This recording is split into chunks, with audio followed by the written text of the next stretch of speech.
The YAHOOS Overthrow, or the KEVAN BAYLS' new ballad upon Sergeant KITES, insulting the Dean one by Jonathan Swift. To the tune of Derry Down. Jolly boys of St. Kevan's too, St. Patrick's Donor and Smithfield.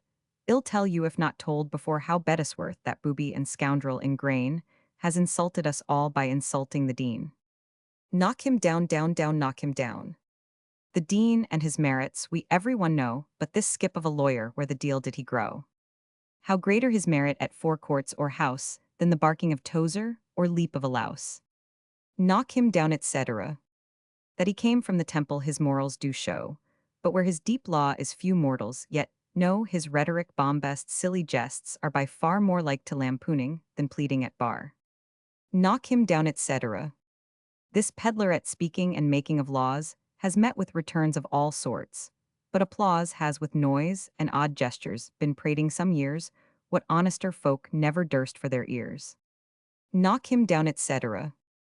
Of all sizes and sorts the fanatical crew are his brother Protestants good men, and true red hat and blue bonnet, and turbans the same what the deal is to him, whence the devil they came. Knock him down, etc. Hobbes, Tyndall, and Woolston, and Collins, and Naylor, and Muggleton, Toland, and Bradley, the tailor are Christians alike, and it may be averred he's a Christian as good as the rest of the herd. Knock him down, etc.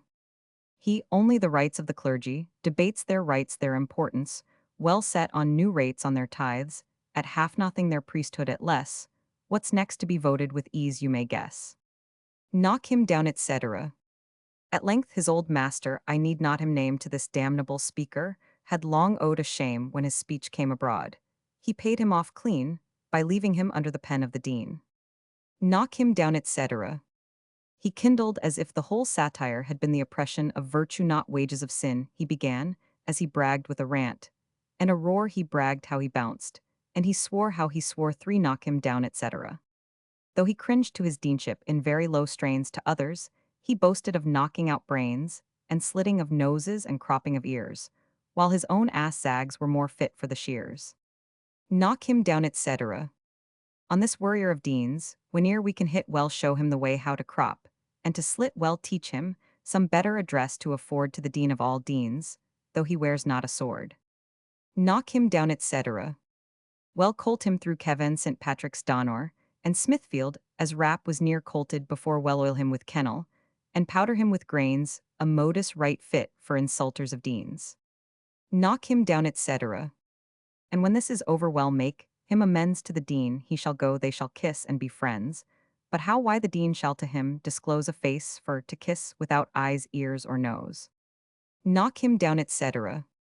If you say this is hard on a man that is reckoned that surgeon Tatlaw, whom we call Kite the second you mistake for a slave, who will coax his superiors, may be proud to be licking a great man's posteriors. Knock him down, etc. What care we how high runs his passion or pride? Though his soul he despises, he values his hide. Then fear not his tongue, or his sword, or his knife hell, take his revenge on his innocent wife.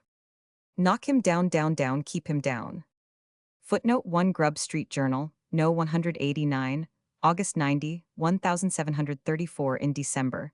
Last Mr. Bettesworth of the city of Dublin Surgeon Tatlaw, and Member of Parliament, openly swore before many hundreds of people that upon the first opportunity, by the help of ruffians, he would murder or maim the Dean of St. Patrick's Doctor, swift upon which 31 of the principal inhabitants of that liberty signed a paper to this effect, that out of their great love and respect to the Dean, to whom the whole kingdom hath so many obligations, they would endeavor to defend the life and limbs of the said Dean against a certain man, and all his ruffians and murderers, with which paper they in the name of themselves.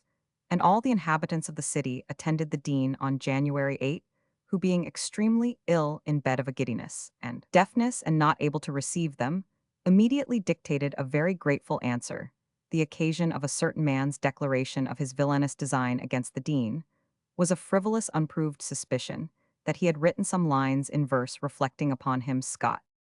Footnote 2, KEVAN BAYL was a cant term for the rabble of this district of Dublin. Footnote 3 Swift in a letter to the Duke of Dorset January, 17,334, gives a full account of Bettesworth's visit to him, about which he says that the sergeant had spread some 500 falsehoods, W.E.B.